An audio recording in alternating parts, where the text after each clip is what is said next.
After explaining to my wife that I've been having some mental health issue, she looked at me seriously and said, "Go see a doctor. Whatever the doctor says, I'll support you." So I went to the doctor.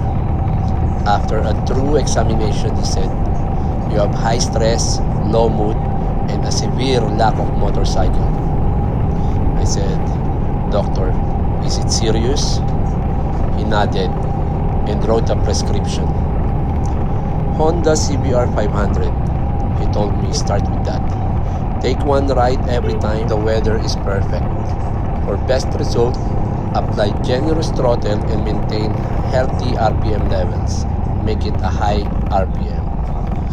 I asked about the side effects. He said, "You may experience excessive smiling, random detours, and an uncontrollable urge to check motorcycle marketplace listing at 2 a.m. and come back after a year for follow-up checkup. I may need to increase the dosage." I said, "How much?" He replied, "Either a 650cc CBR or a Ninja 650. We'll start with whichever is available in your area." So now, I'm just following medical advice. Anyone else suffering from the same condition, or is it just me? Let me know.